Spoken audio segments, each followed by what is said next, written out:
All right, and we're ready to continue. Our next speaker this morning is going to talk about Cadence using low-power DSPs for in-cabin sensing. Please welcome to the stage Amit Kumar, Cadence Design Systems. Thank you very much.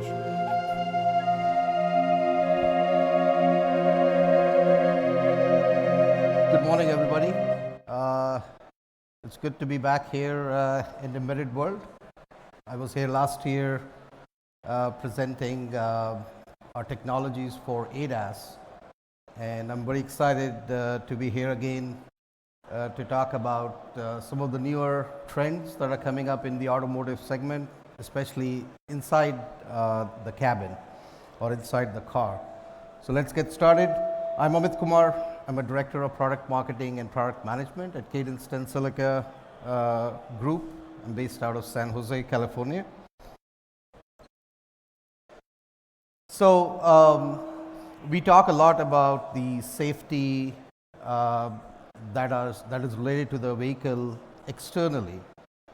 But with the advancement of all the sensing technology and all the compute, there is a lot that's going on within the cabin itself, and cars becoming more, in addition to the safety functionality, it's also becoming more friendly to the user experience of how the passengers in the cars are going to experience the vehicle. So let's talk about some of the factors that are influencing the growth in this segment. So I briefly divide this into four categories. One is the passive safety. So we do know that the cars have the ability to roll autonomously or semi-autonomously, depending on what mode they might be in, which is the active safety. But from a passive safety side, it's important that the person who's driving the vehicle also need to be in sync with the vehicle itself. So the in-cabin sensing can technically help avoid accidents by monitoring the driver. It can also help with the crash impact mitigation because of some of the sensor data that is coming from your airbags or your seat belts. And then, of course, having some data for your post-crash support. So that's more from the passive safety. But going forward, and I know a lot of companies are testing this out in terms of how to tie the system into active safety, where once it gets tied into the active safety, it can help more with the ADAS functionality and then eventually into the autonomous drive, which enables your level 4, level 5 in essence. In terms of comfort, now if you have sensors within the car, it can look at the user preference based on who's sitting in the car, and that's where you can have more convenience, whether it's the airflow, it's the seats, the reclining angle of the seats, and so forth. And then the fourth one is the overall user experience, in which you kind of tie your vital sign statistics, your medical data in monitoring whether how ready you are in an event the autonomous car needs your help or level 4 car needs your help. So sub-classification, it helps with the driver's attentiveness, it helps with the driver's drowsiness, if the driver is fatigued out, if he's distracted. The occupant monitoring is coming out pretty importantly, and I believe it's also a part of some of the assessment programs that are run by either some of the European NCAP programs, which are in the lead, where you can monitor the occupants, and more importantly, the child presence detection. So CPD is a function now which is becoming more and more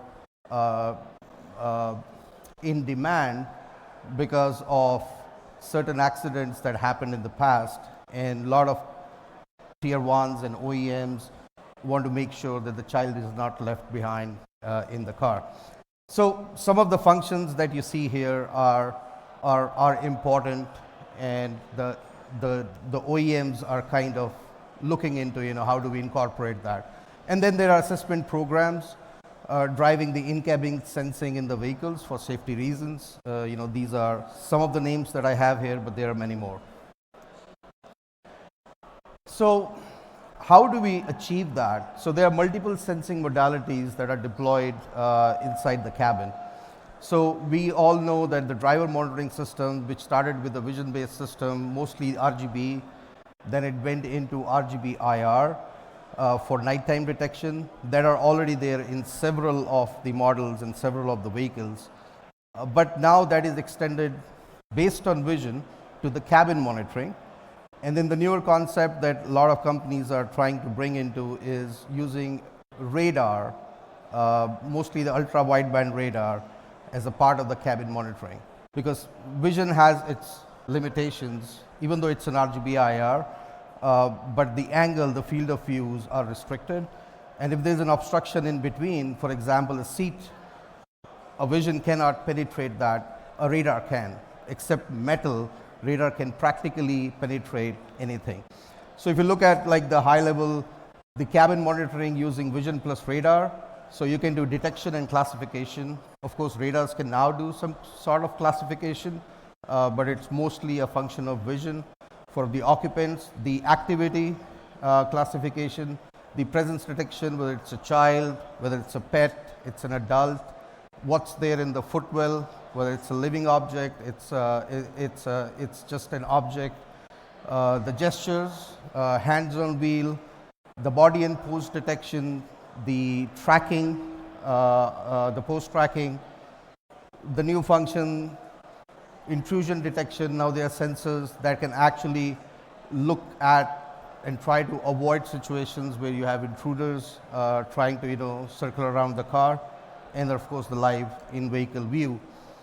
The driver monitoring, which is most vision based, the eye and the head tracking, the gaze direction, sleepiness, drowsiness, other form of distractions, facial expressions, whether the person is in rage, is calm, is happy, is sad, maybe tied into infotainment, some kind of a music to calm him or her, some kind of a video calling, social media, not essentially for the drivers but for the passengers. And then the thing that is tied into a radar-based application is more vital signs, which is your heart rate, your breath rate, your pulse rate, your seat belts, your airbags, and so forth. So if you look at the why this is getting more and more important in a vehicle, I think some of the applications that I just mentioned would give you a good overview of where this is going. The upcoming sensing modality, and this is still being tested, is the time-of-flight cameras. So one reason also is to protect the privacy of the passengers. So there are concerns where the car companies want to address in certain continents, in certain nations, about how do we mask the face, and that's where the time-of-flight comes in.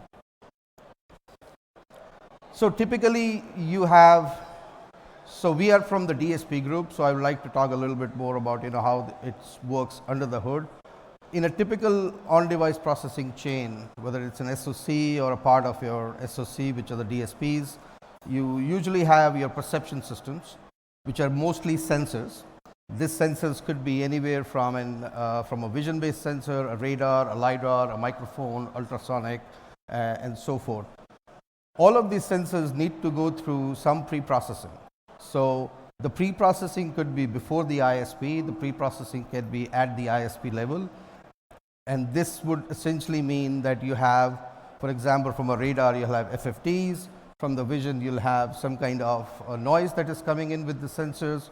You have to reduce that. You need to crop the image because you don't want to process everything that's going into a system. So you don't want to process something that's above, up in the sky. So you crop it, you downsize it, and do some kind of a color conversion. So that's data pre-processing. Before it hits the inferencing engine, once these steps are complete, then you apply your CNNs, your RNNs, your LSTNs, your custom operators to develop the bounding boxes and see what kind of resolution the system needs to take a decision.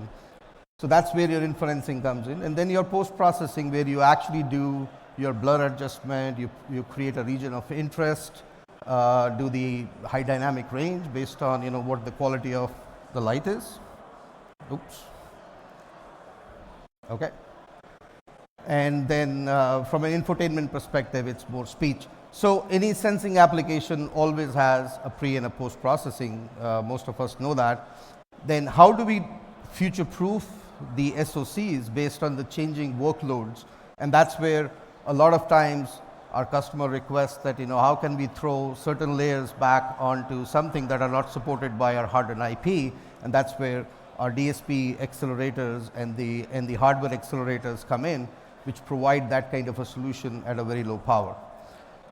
So like I explained before, typically a vision processing pipeline is you have your CFA pattern from your Bayer sensor, could be RGB-W or could be RGB-IR. You do the noise reduction, you put it before the pre-ISP, you take the Bayer ISP and then do the RGB-IR and the W conversion. You take it to the pre-processing level where you convert the RGB to YUV for your noise reduction, for your HDRs, for your pyramiding, and then you apply the AI processing for your for your classification, object detection, segmentation, and then you take that all the way to your post-processing phase where you actually create the region of interest and you do all the interpolation and deblurring. So this is where the DSPs provide a lot of value. On the radar side, now this is where I took a specific use case of a child presence detection example, where you actually have your input data coming from a radar head. You have your MMIC in the front, which is collecting all the data from the radar head, processing it. You do the clutter removal. So if you have a certain area that is of interest to you, you take that area and then you just remove the other things. And from here on, you can do your range profiling, which is a part of your FFTs.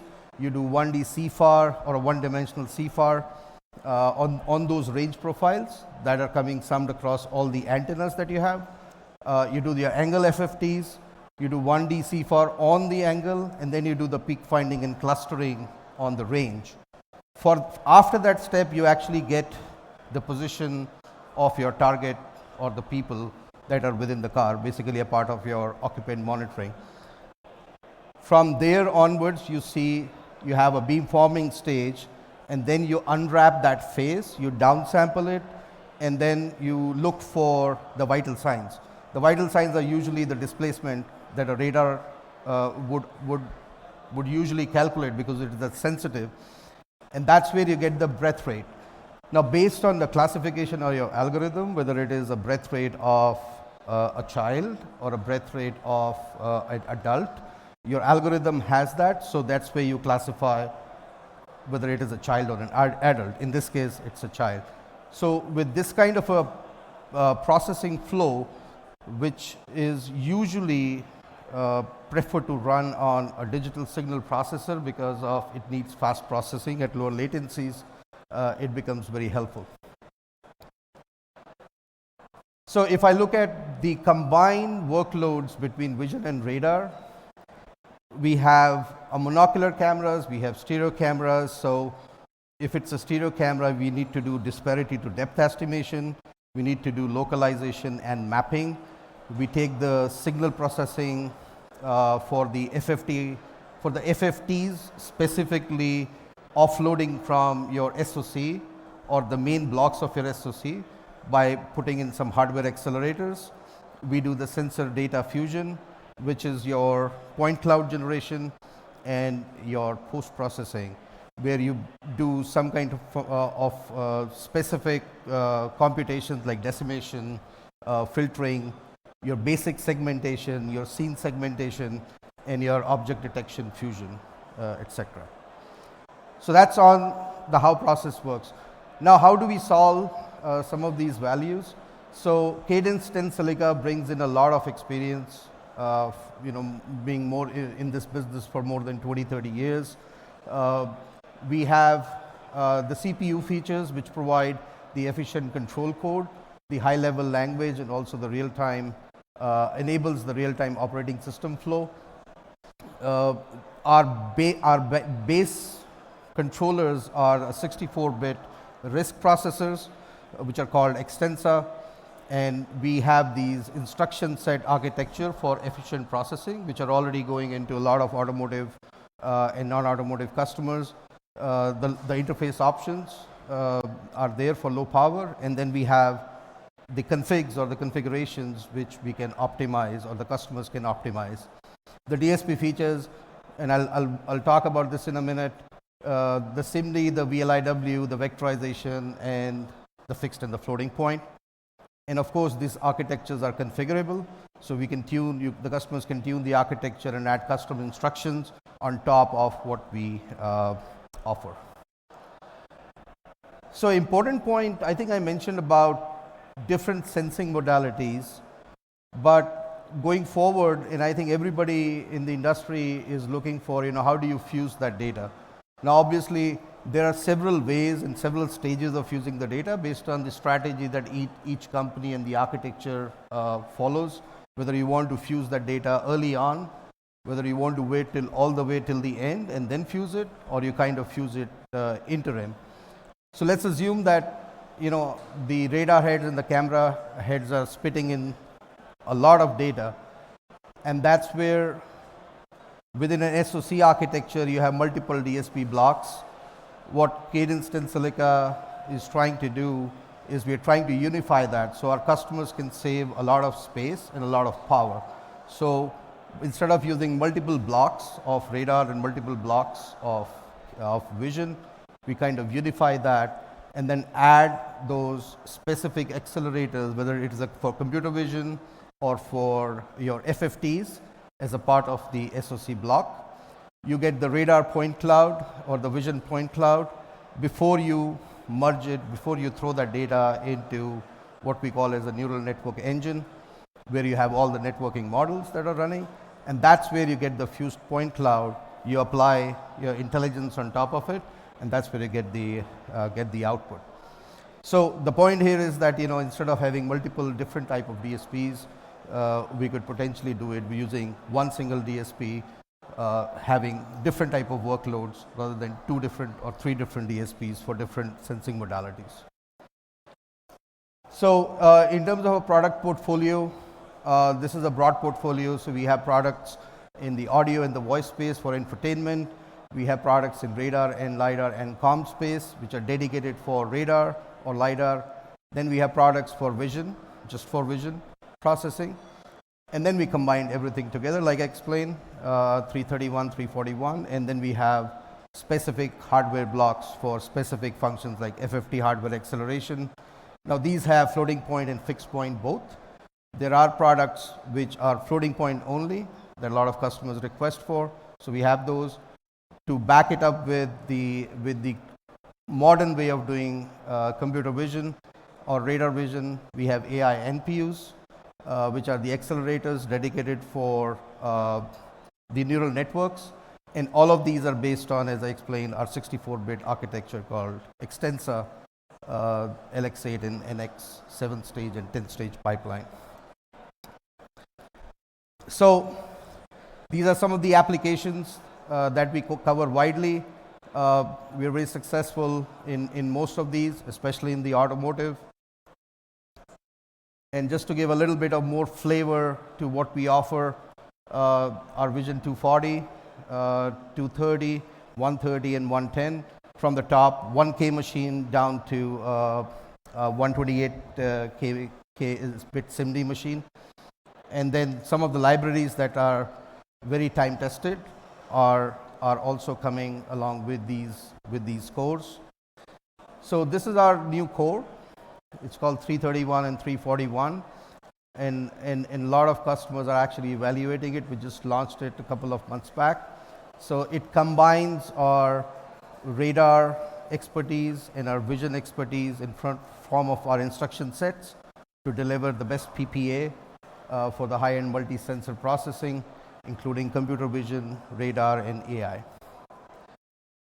And then these are dedicated cores for our radar processors targeting automotive, ultra-wideband radar, which is a part of the wireless communication, and also some communications like 5G.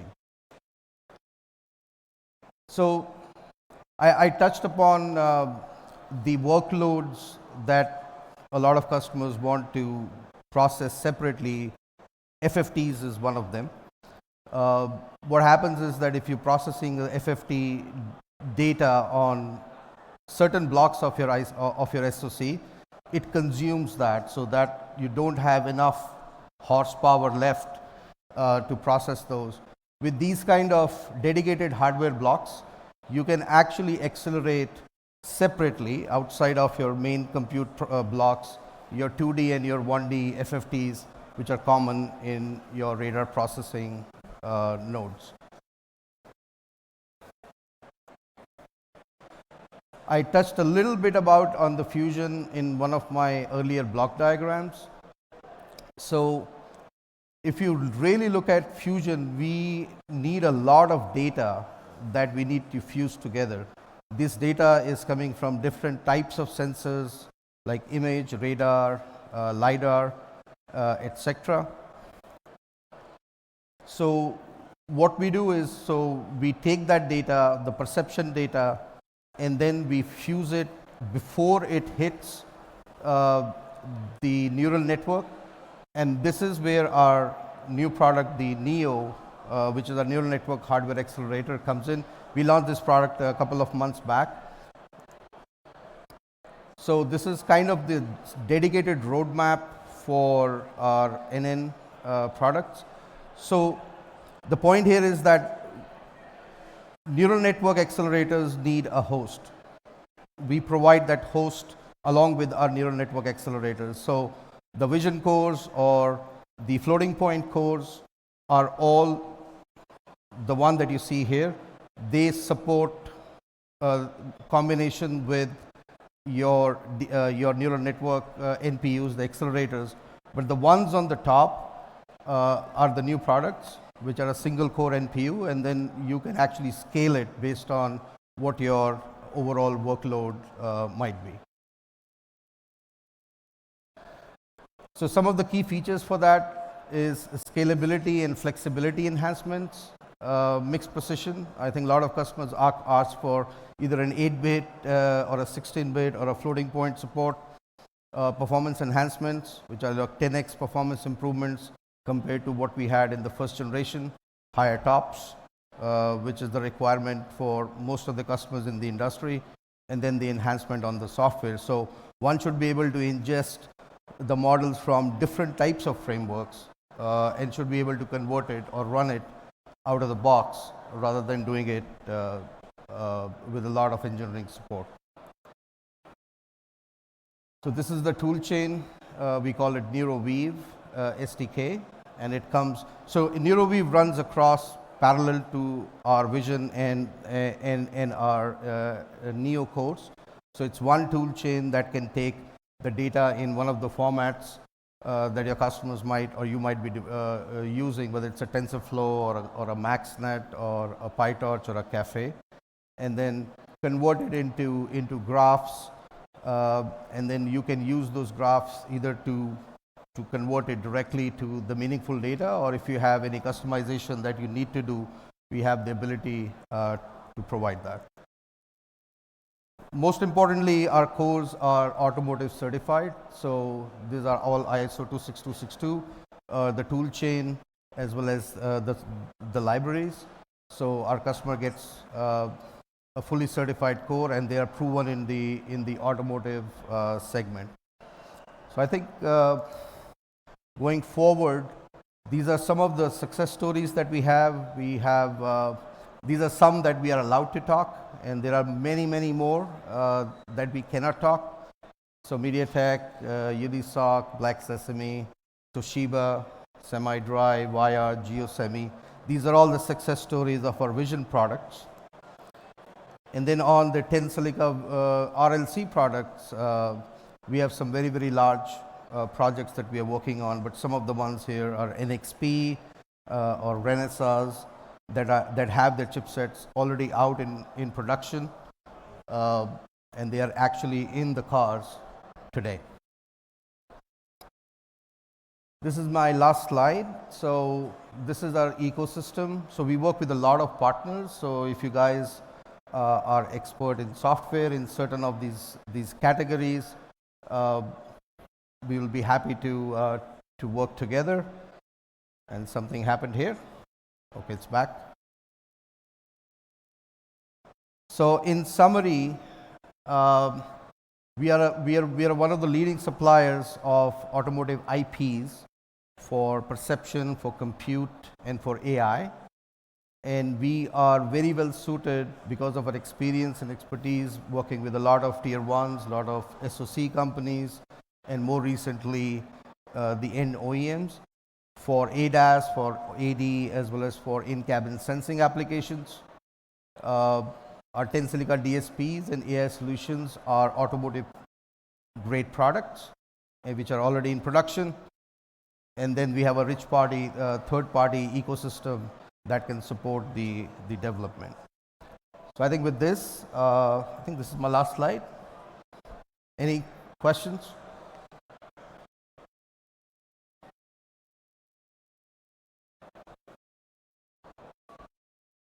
All right. Thank you very much for your time.